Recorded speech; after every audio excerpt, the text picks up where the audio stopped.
Hey everybody, it's Jeremy. Welcome back to Pokemon Gold. This is turn 69, and let's jump into things. Alright, so we've got a whole bunch of stuff going on. We're just going to do our normal scenario where we run through everything, and then we'll talk about a couple of different things and go from there. Alright, so we got a messenger from Atlantis. This is the first in-game message we've had in a very long time. So, and it's just a thanks for sending the water gems his way. Nothing with Augury, nothing with Haruspex, nothing with Arcane Probing, nothing with Apsu, sorry. Did a Future Fist Exploration. With Gnome Lore, we found an Earthblood Seepage, and this is actually pretty cool because this is 2 Earth Gems. Next up, nothing with Dark Knowledge. We cast Stellar Focus successfully. Cool.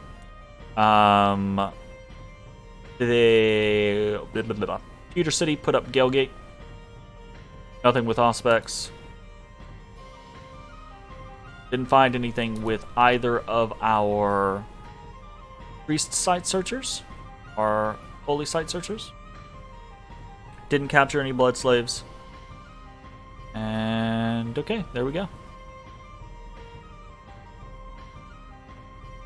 We had a couple of battles. No, there aren't any huge battles this turn. But we had a couple of battles. This is us moving into our land, the land that we're taking over from Violet City in return for giving his capital back. So we've got that going on. I'm kind of peaking Unum, so adjust this. Adjust all my volume.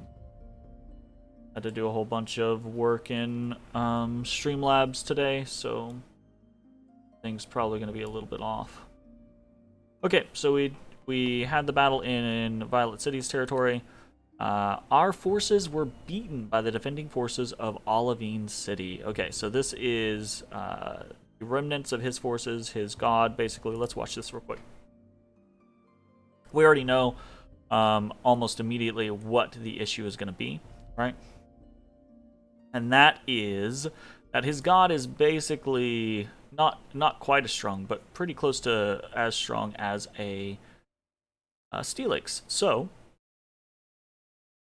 very high regeneration, very high protection, and with the buff of a schoolgirl, he is now ethereal. And this particular army has nothing to deal with that with. So, he is gonna roll over us. Now there was like the very off chance that like we get enough thunder rolls, but no, I mean honestly, no, there's not. Right? I was thinking maybe that could be, but the thunder is just, it hits decently hard if it rolls high, but it doesn't hit hard enough to. It can penetrate the protection, right? 27 protection. But it can't do it consistently enough to get past his 40% regeneration. So, that's the issue there. So, we run in and we're going to kill everything, but we're not going to kill Rock, Paper, Flamethrower. So, eventually we will rout. Now, this is not too big of a deal. And it was kind of anticipated. We thought we might lose some stuff. So we ended up losing 18 Amphiroses, which does suck. That's unfortunate. We lost 10 Black Belts, which is also unfortunate. But he lost his trainers and he lost his schoolgirl. So he's out his ability to become ethereal. I think we're going to be okay in that. Oh, let's watch this. So this is our Farseer, our little scouting group coming in. Into Pewter's lands. So this is what it looks like, right? We've got this big old batch of fire black belts, whole bunch of Tyrogues, which are weak, right? Physically, they have low hit points, low protection, not good defensive stats, but they actually hit decently hard. And this true dynamic punch causes true confusion. And then we have mixed within them the Hitmontops, which are also kind of interesting.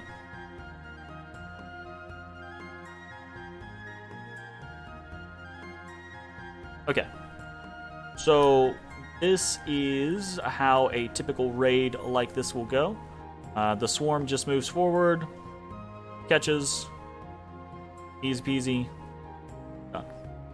Now we are holding some of these fire black belts on guard commander in order to potentially try to protect Lobo Mater from any weird interactions. And I think this is going to be a pretty decent raiding party. You would have to have a hefty chunk of province defense, like I think 20 plus, or really good province defense type like Giraffarigs in order to beat this. And I don't even think the Giraffarigs beat this necessarily, but they can get luddy. They can get lucky and snipe the commander. So that's how I see this failing eventually. And we see Ekrutik attacking Pewter City and winning. This is interesting because Ekrutik, the sleeping ghost giant, is now annoyed. It's been fighting Cerulean, we've seen that, but now it is fighting Pewter because Pewter is attacking Ekrutik for its thrones. So Ekrutik is fighting back, and that's very good for us. Now, obviously, Pewter is going to win in the vast majority of the scenarios where Pewter is bringing a big army, but Ekrutik is kind of a blob, so it's hitting undefended provinces from Pewter, and that's good. That causes strife in Pewter's lands. That's good for us. We attacked in the Forest of Gun. We're successful. We attacked in Stonegrave Mountains, or no. Sorry, this is Pewter City. So this is an example of a Pewter City army that is going up against Ekrutik army, where Pewter City is just going to dominate because he's a player and he understands what he's bringing to the field, etc. So he's got a whole bunch of Aerodactyls, and these are sacred. So let's watch this. This is actually kind of cool to watch. So, very interesting army. He's got a whole bunch of Furs Golems, which are very strong, very high protection, shock resistant, fire resistant, pierce resistant, slash resistant. Similar things with the Rhydons, right? High hit points, shock resistance, fire resistant, pierce resistant, slash resistant. They also have trample and berserk. That's pretty cool. Not quite as tough as Steelix is, but still pretty tough. And the fur golems are sacred. All the golems are sacred. He does actually have some onyxes, and these guys are sacred, but they're objectively worse Steelixes, basically. And then he's got these Arcanines on the side, along with this big cluster of the Aerodactyls. The Aerodactyls are cool because of Hyper Beam, honestly. Like that's the big shtick with the Aerodactyls. So the Hyper Beam comes out, and it's the thing that just looks like a massive shotgun. Okay. So let's see what happens. So he's casting. Oopsie. So this is the Hyper Beam, right? Whoa. It's kind of cool, but it's kind of weird where it's targeting. I don't know that it actually targets like what we're seeing on screen is what's really happening. I'm not sure, but so he's got a whole bunch of these hyper beams flying out, and then he's got a couple of other things going on here in the background.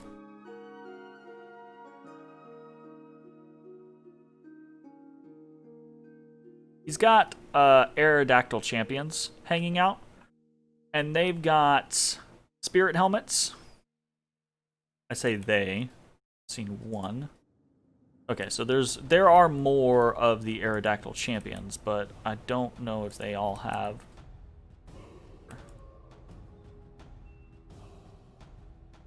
Oh, they're the blue-winged ones. Okay. So no, they don't all have gear, but they are casting various spells, right? We've got orb lightnings going out, etc. See some of the stuff that they cast. Orb lightning. Orb lightning. Is this guy fatigued out? He is fatigued out. So is this guy. And the Spirit Helm does keep just casting Lightning Bolt, by the way. I love Spirit Helms. I love if you have an incredibly high air income, and this is something I'm actually considering doing, or I would consider doing if it weren't for the fact that these, like, every fuck that I go up against has massive shock resistance. It's incredibly annoying. So it kind of feels like going shock is not a good idea.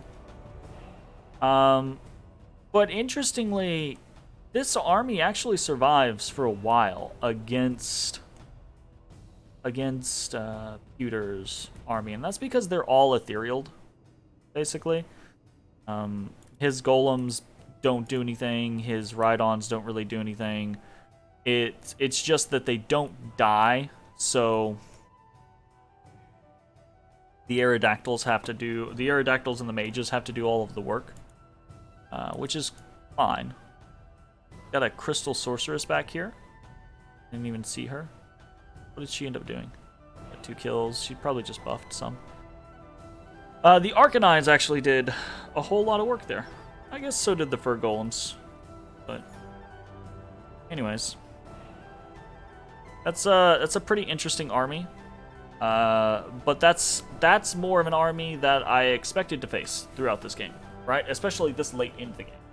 So this is something that I feel like we can bring our forces to bear, he can bring his forces to bear, and we can have a big knockdown, drag out, and see how it goes. Whereas in the past with Olivine, it's just been, well, I can't bring this army against a Steelix because they literally cannot hurt a Steelix. Nothing here was impossible to hurt, right? 20 protection is good, it's great, it's fantastic. But it's harmable. You know? Whereas like 36 protection is just 36 protection with regeneration and hundreds of hit points is not harmable. I'm not feeling like, oh, we've got this, but I'm definitely feeling like, oh, this might be we might have more flexible options against Pewter than we have had against Olivine. Okay, so next up we have our attack into Trouble Bog, and this is just nothing. He didn't really have anything to put here. And then our attack into Bog of Beasts, pretty much the same. So we lost some tax in Woods of Weeping, as well as some province income. That's unfortunate. And someone opened the Silver Sarcophagus, so that sucks. Death has been spread throughout the world. I think that someone is Violet City. But we can double check. Very deadly disease in Farseer Mountains. Another Battle Girl Ruby got found in Cerulean City. I'm losing these ladies like fucking whoa. Did some curing, did some patrolling, did some promoting. Cool. Fantastic. Alright. This is the state of the world right now. Our vision is significantly better than it was 20 turns ago. That's great. Love it. Pewter is this huge portion. It's actually kind of concerning. He's on this throne and this throne, trying to take both of those thrones from Ekritik. I think he still needs a couple more, but time is of the essence. So we are going to have to start doing some work to push into Pewter City and start the fight, basically. And that's what a lot of this turn is going to be doing, is setting up for that, and or just trying to finish what we're doing and stabilize. Okay. So in the in the Olivine City front, this is where the big stuff's happening for right now. We are trying to finish off Olivine City. That means we are trying to move to every location that we think his god might move to. And his god is really, really the end for him. He's got a couple forces here, but they're mostly fortresses. As soon as they die, they're gone. There's nothing that can really happen there. So we are moving into a number of different locations. We did get beaten last time in Hallwoods by his god, but that was because his god was ethereal and we couldn't really hurt him. So, Shai Kal has regrouped and he is bringing his units into the Bog of Beasts with Frass. Zinville and the schoolgirls are moving into the Banded Hills. Okay.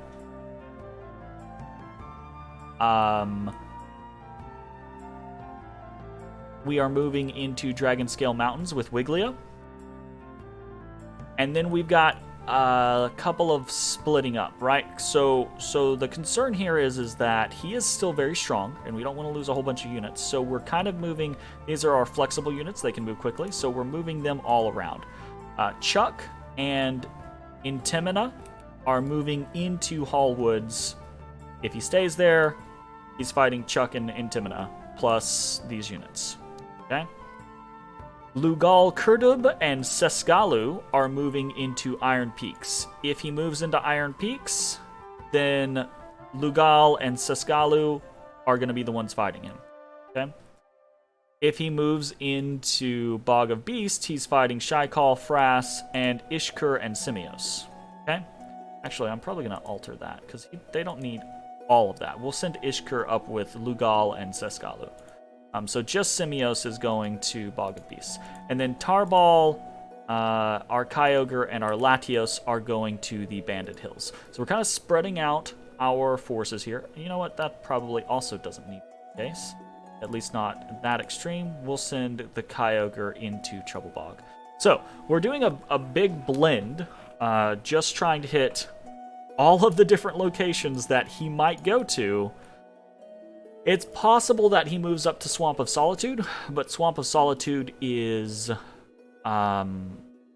Atlantis's. Atlantis has talked to me about potentially hitting this and killing what's on it, but I think he instead is going to do it himself. So that's what's happening here. Hopefully, this will be the last turn for Olivine City. Fingers crossed. Meanwhile, in Olivine City, we're actually going to be building a fort. Okay? And I thought about doing something else, right? About not building a fort here. But if we decide to do something else, like use magic later, we can just do that then. I want to go ahead and get this up and running. I want to get the unrest down. That's why we're patrolling with Ilveth. We're going to try to get the unrest down. We're going to try to turn this into an income province for us quickly. And then we want to get a temple up on it, a lab up on it. We want to start recruiting Steelixes here. We want to start recruiting Mareeps here and turn this into an Ampharos factory. We need to get some nurses up here so we can save some of these units, because we have a whole bunch of units that are going to die in the next 5 to 10 turns if we don't do something about it, right? So the next couple turns after we deal with Olivine is going to be very important for getting nurses up here, getting infrastructure up, reestablishing ourselves, getting ready, and then figuring out what the plan is. So looking at things, Vermilion City staled last turn, and I don't really think Vermilion cares too terribly much. I don't want to speak for them or anything like that. I don't think they care too terribly much about what's going on in the game anymore. So I think I'm going to talk to, once I get everything established and I get things back where I want them to, I think I'm going to talk to either Vermilion or Violet, since I've already got a good reputation with Violet, about going through their lands in order to get to this throne, the Outer Throne. Okay? Obviously, we want to try to take this throne for ourselves, the Throne of the Moon. But this throne is one of the thrones that is in Pewter City's land. However, Pewter City has not actually claimed it yet. So he's got the Throne of Bureaucracy, the Outer Throne, the Throne of Gaia. And the Inner Throne is also in his land. He's currently on the Throne of Life and the Throne of Death, or the Throne of Fortune. So that's 6 thrones, right? But he needs 9 thrones. I think there's another 2. Throne of Death is to the northeast of us. We have the Throne of Fire.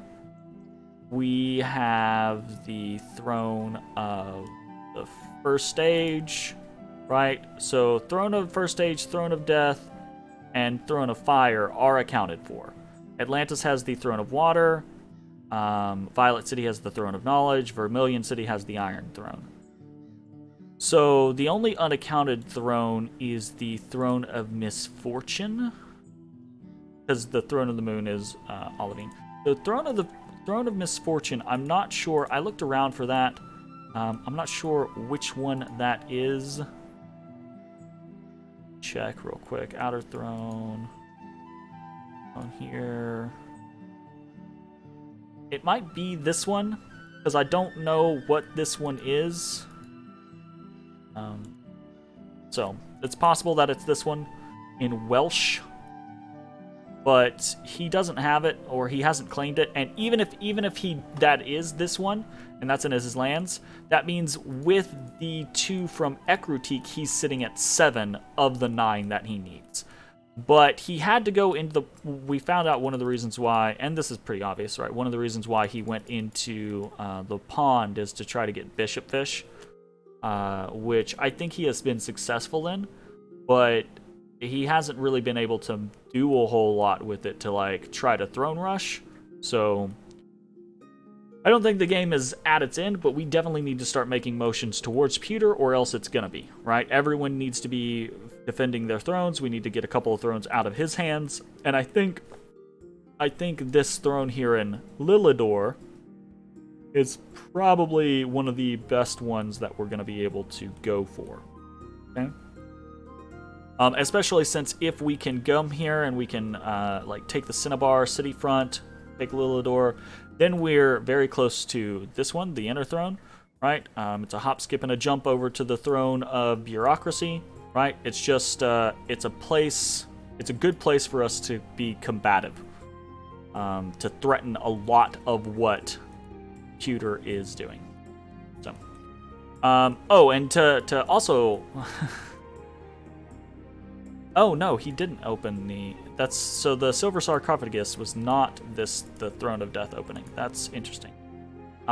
So, Lobomater unfortunately got hit with, disease. So, we're actually going to be bringing her down to this area, to the Olivine City area, in order to try to get her healed by a nurse. Because we don't want her... This is a decent little raiding party. We don't want to just lose it because we couldn't get her healed. It's a simple enough option for us to do. Alright, so that was the Olivine City front. Moving down to the Saffron City front. Oh, also I guess Vilgo's moving over to Storm Woods to be like a priest and mage that we can temple up and etc, etc. So we are moving Limerick with Boots up in this direction. This is the first of probably many nurses that are going to head into the Olivine City front or be hired into the Olivine City front over the course of the next couple turns. Otherwise, we're just continuing with Steelix recruitments, and that's pretty much it. We're doing continuing with a bunch of site searching. We are making a Crown of Command for gatewaying, basically. In Viridian City, we've got a bunch of movement. We're moving one of our schoolgirls because she got disease, so we're going to take her to Viridian City and get her healed up. We are moving Aninu out because we're going to be using a lot of our gold over the course of the next 5 to 10 turns in the Olivine City front for infrastructure. So we can't really afford to be using it on random, basically things like this, like random laboratories for future Fist exploration. So he is going to be traveling to locations that already have that in place. So the Great Dunes, he can already future Fist there. The Cavern Realm, he can already future Fist there, right? Lost Canyon range, he can already future. Ooh, actually, I don't think he can in the cavern realm. I think it's only mountains or highlands. I don't think it's caves. But he can in the Lost Canyon range, etc., etc. Right? So we're gonna try to get into, and I'm hoping by the time he gets up to like the Lost Canyon range, because that's gonna take a couple turns. Hopefully by then we're gonna have some labs and other locations up here, and he can just do it there, right? So. So that's kind of an adjustment that we're making. So Ishtaran is coming down, heading into the Viridian City front to be able to move against Pewter City.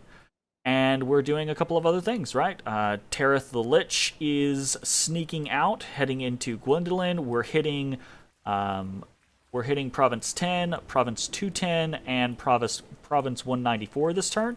We're opening the front to Pewter City, but we're opening it with a very weak gambit. Okay, we're opening it with Ekis, and Ekis doesn't have shit. He has absolute crap. But that's okay because the absolute crap is going to be able to fight against Province defense. It's just not going to be able to fight against any real standing army or any thugs that really come in. So. That's not a problem though, because secretly, I went through everything here, and this little squad costs us like a shit ton every year. So the goal is to actually get it killed. The goal is to do some damage, get it killed, open up a front with Pewter City, and see what his reaction is, right? Again, we're in the initial stages of this conflict. We kind of we're not trying to steamroll, because we don't have the forces in the area to steamroll, but we want to kind of poke and prod and see what his reactions are. See how he responds to the things that we throw at him, and go from there, okay? And that's what Tereth is going to be able to do. That's what Ishtaran is going to be able to do. We're gonna be able to get in and start raiding and see what's going on in his mindset. So fingers crossed. We're trying to make another gatewayer over here, etc.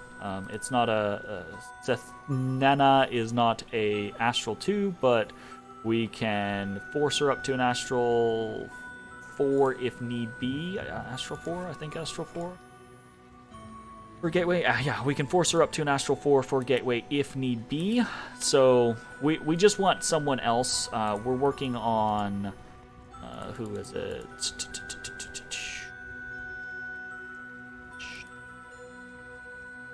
Kia up here, who is a much better fit, but we want to back up just in case, and we don't have any Astral 2 sitting around. That one count. So. What else are we doing? Not really much. We're recruiting a nurse here because we don't have a nurse here, and we need a nurse here. We're going to need a bunch of nurses going forward. We're probably going to get a couple more nurses all over the place over the course of the next couple turns.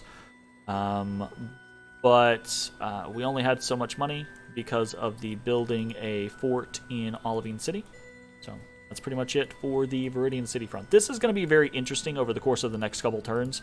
Opening this front up with Pewter City, sending in a bunch of different little raiding parties. That's what's really going to happen a lot with a lot of these Steelix champions, by the way, is because I am not worried at all about their gear when it comes to Pewter, when it comes to Pewter. I was worried about it with Olivine, because Olivine has had a deficit when it came to gear. And each Steelix that died with gear was a boon to Olivine. But for Pewter is making just as much shit, if not more shit, than I am. Pewter didn't give a fuck, right? These would be a nice bonus every time you can kill a Steelix and get it, but it's not gonna like end the world for him. So as soon as this stuff is done in Olivine City, I'm probably gonna like try to hop, skip, and jump up into Pewter City's lands, and it's raid city. Let's go. For the rest of the game, probably. Well, I'm going to try to cripple Pewter with Steelix champions all over the place. I am turning into Olivine City, because fuck it. So, I think this is going to be pretty interesting over the next couple turns. Or Pewter's just going to pull it out and win in the next couple turns. We'll see. So, moving on to the Cyanwood City front. Not a whole lot going on. Again, we don't have a lot of money.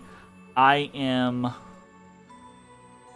probably just going to do this. I don't want to. I kind of want to hold on to my money so that I can guarantee building a temple up here. But at the same time, I also really hate not... We only have one Ampharos factory. I thought at this point in the game we'd have like 3 or 4. We do not. That's my own fault. Honestly, I could have made it a priority to get stuff up here in Giant Spine. I could have made it a priority to get stuff up here in Debrithia, to get stuff up here in Erd, etc. We absolutely had the ability to do this earlier, but I focused on other things. It is what it is. So, from that, I think we just spin the gold. It's fine. We should be able to get a temple in Olivine next turn at the very least, if nothing else. Hopefully, we'll be able to get a lot more than that. But we're doing a lot of little movements here or there. We're moving Yazar out to claim the throne of the First Age. We're working on getting another champion, trying to get another H3. We're doing a bunch of forging, mostly random gear, Crown of Lead, Firebrand, Scutata Volturnus, etc. We are forging a Dropnir this turn, which is 200 gold per turn. It does cost 40 Earth Gems. I think it is worthwhile. That's 4,000 gold over the course of 20 turns. You can do a hell of a lot with 4,000 gold, like a hell of a lot for 4,000 gold. And we've actually gotten back to the point to where our Earth income is pretty decent. This is a little inflated right now because the province that we stole from Pewter is actually a +3 Earth Gem province. But that's okay. 22 is still respectable. We lost our Grey Mountains, which was another 2. So, but yeah, it's still fine. It's no big deal. But I think that's worth it. I think a lot of nations by this point are transitioning out of income. I mean, obviously they still use the income, but they're trying to transition out of it as much as they can into, you know, summons that have 0 upkeep costs or things like that. I would love to do that. We've got a couple of options that I'm looking into, but because of the scenarios that we've had with like global enchantments, etc., and because of the long war that we faced with Olivine, we're kind of in a very weird situation where we need to act, and we need to act quickly. So money tends to just be faster in acting quickly. We could spend ages trying to kill off a whole lot of our stuff, which we're going to be doing, but we also just need to make other moves. So I think 40 gems for 200 gold per turn is pretty respectable. I wouldn't do it. I was going to say I wouldn't do it over and over and over again, but actually I probably would, because that income is pretty clean. So we are prepping for a couple of other things. We're not doing much of anything else this turn, but we are prepping for a couple of other things. One of the things we're prepping for is we're prepping for another Kokithiad, right? Because we only have one. I think having 2. I want to keep this Kokithiad here because it allows us access to certain things. But I would love to send another a Kokithiad into Viridian City. Kokithiads, I think, are very useful casters, and I think a Kokithiad, just in general, is going to be very useful in a knockdown, drag-out fight against Pewter City, because I think Pewter City, if we take a look at his forces, he's kind of similarly built up like I am.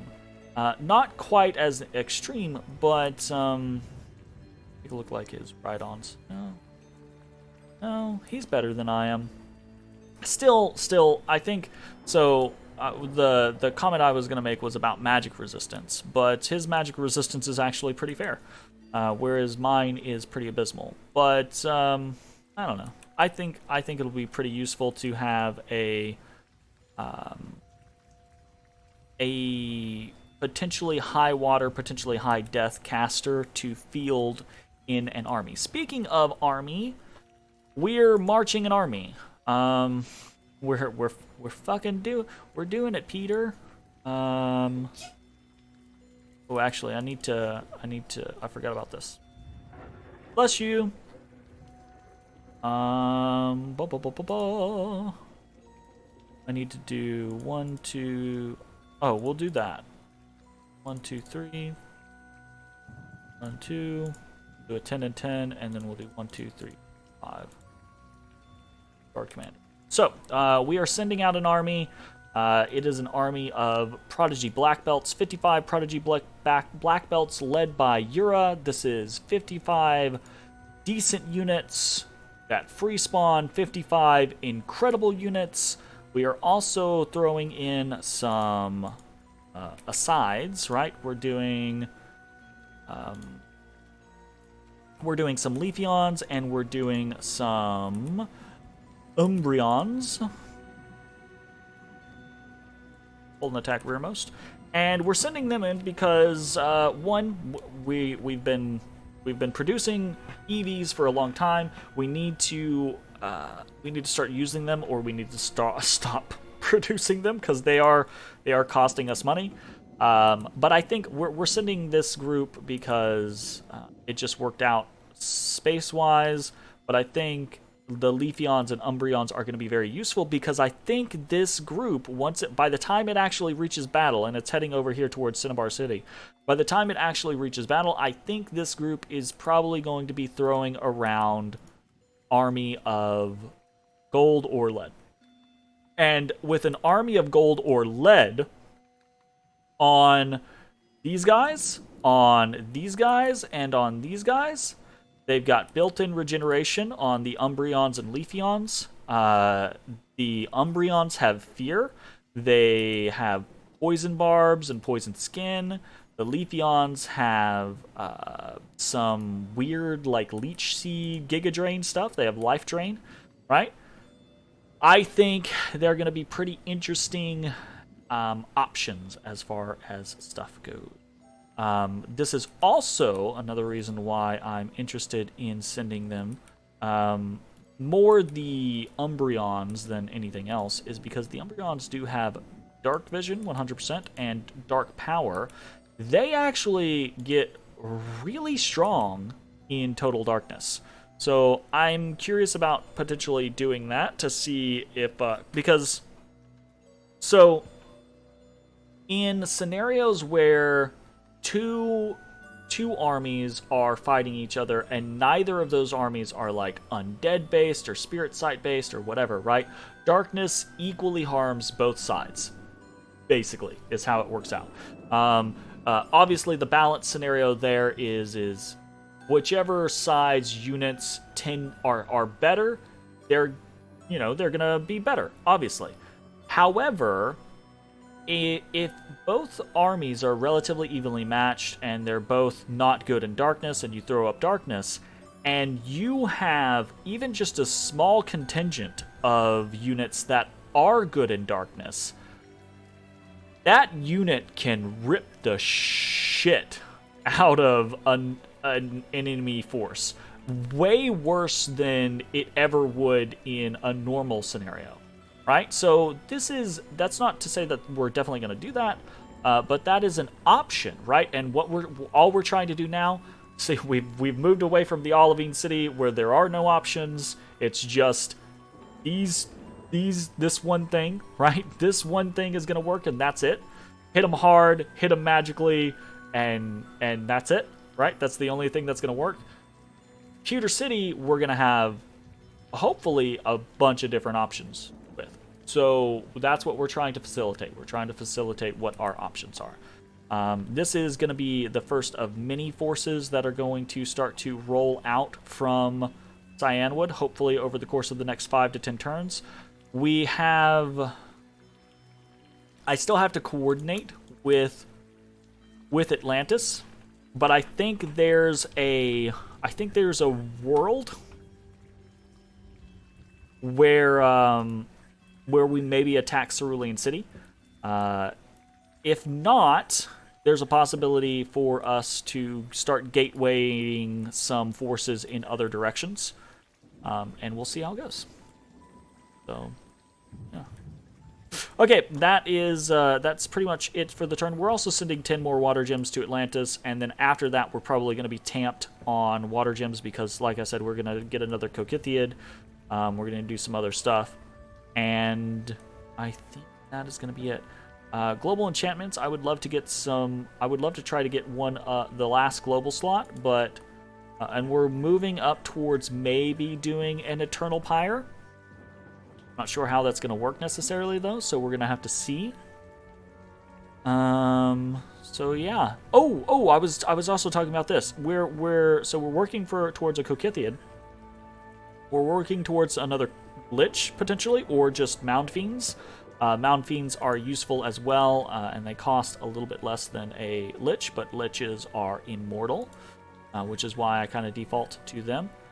But we're also moving, probably next turn, we're going to get a Lamia Queen. We're gonna try to start putting all of our nature gems and probably, honestly, probably some of our astral gems towards Lamia Queens until we luck out on a Lamia Queen. Then we will have we have a Brazen Vessel, we have a Ring of Sorcery we can throw on there. As long as we get 1 point of blood, we can get some sight searching or some sight searching. We can get some blood hunting done, and we can very, very quickly get some. I say very quickly. Way faster than what we're doing. We can get some blood slaves going, and we can probably go towards something like vampires or something like that, right? So, yeah. Options. That's what we're trying to do. Options. Options, options, options. We were trying to do options with all of the Pokemon legendaries, but since that's kind of not an option anymore, because of them getting stolen. I say it's not an option. It's definitely an option we're keeping on our plate, right? Because we can steal them back. It's just right now we can't compete with Pewter City's gem income, so we need to hurt him first, right? That's where the raiding comes in, and while that's happening, we want to focus on things that he can't steal from us. All right, that's it for the turn. Whole bunch of stuff going on. Whew. All right. I'll see you next time. Bye, everybody.